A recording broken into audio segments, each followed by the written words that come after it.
Today, we're diving into a small but mighty piece of currency that has been circulating for more than a century, the 1-cent coin. It might be tiny, but trust me, it has a story that's bigger than you might think. Whether you're a collector, a history buff, or just curious about the coins in your pocket, you're in the right place. So let's take a deep dive into the history, significance, and modern value of the 1-cent coin. We're talking about its journey through time, from humble beginnings to its place in the world today. The story of the 1-cent coin begins way back in the late 1700s, just after the United States became a country.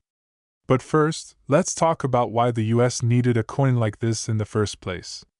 Before the US Mint even existed, people in the United States used a mix of foreign coins, including Spanish pieces of 8, Dutch coins, and even the continental currency during the American Revolution. But the need for a standardized currency became clear, and the US Mint was officially established in 1792, which led to the creation of the first US coins. In 1793, just 1 year after the mint opened, the first official 1-cent coin was struck. It was made of copper and featured a design known as the chain cent, showing a chain of links with 15 alternating links to represent the original 13 colonies and 2 extra for the emerging country. Though it wasn't widely circulated, the 1-cent coin, or chain cent, had a key role in helping solidify the US currency system.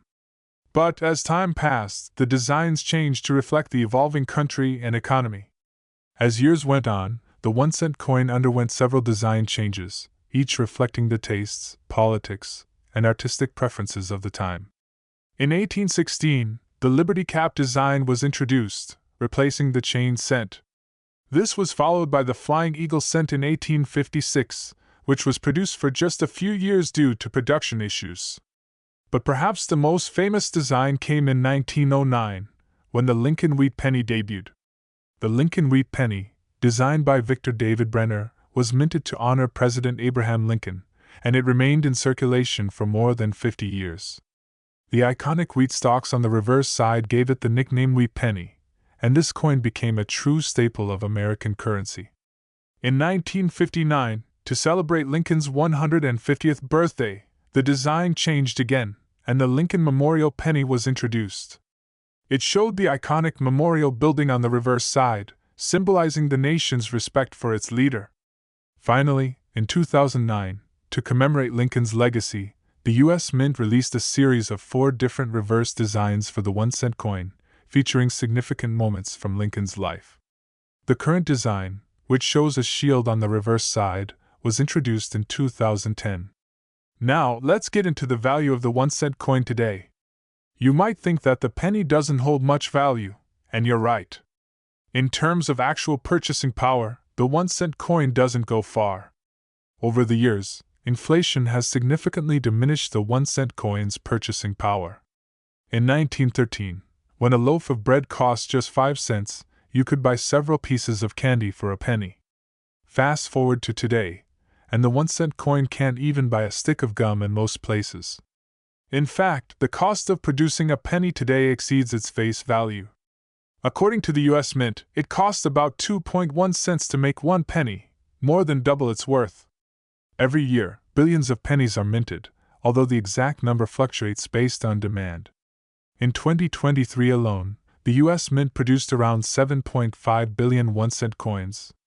But here's the kicker: while they have little monetary value, they are crucial to our economy, especially in small transactions.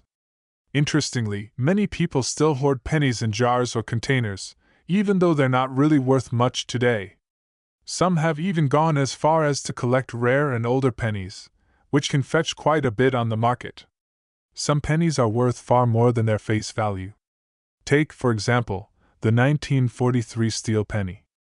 During World War II, the US switched from copper to steel to save resources, and only a small number were made. A well-preserved steel penny can be worth thousands of dollars today. And don't forget about the 1909 SVDB Lincoln penny, one of the rarest and most valuable pennies around, with specimens fetching upwards of $1,000 or more depending on condition. Now, with all this in mind, the question remains, should the US continue to produce the 1-cent coin? Many experts have debated this for years. On one hand, removing the penny could save the government millions of dollars annually by cutting production costs. On the other hand, there's a strong cultural attachment to the penny, and many businesses and individuals still rely on it in daily transactions. In fact, some states, like Canada, have already done away with their 1-cent coin. Could the US be next? Only time will tell. So, there you have it. The 1-cent coin, a small piece of metal, carries a rich history, plays a surprisingly significant role in our economy, and despite its humble value, is still in circulation today. Whether it's a relic from the past or a symbol of everyday transactions, the penny is here to stay, for now. Let me know in the comments what you think about the penny. Is it a piece of American history worth preserving, or is it time to say goodbye? Don't forget to like, subscribe, and ring the bell for more fascinating deep dives into history and currency. Thanks for watching, and I'll see you next time.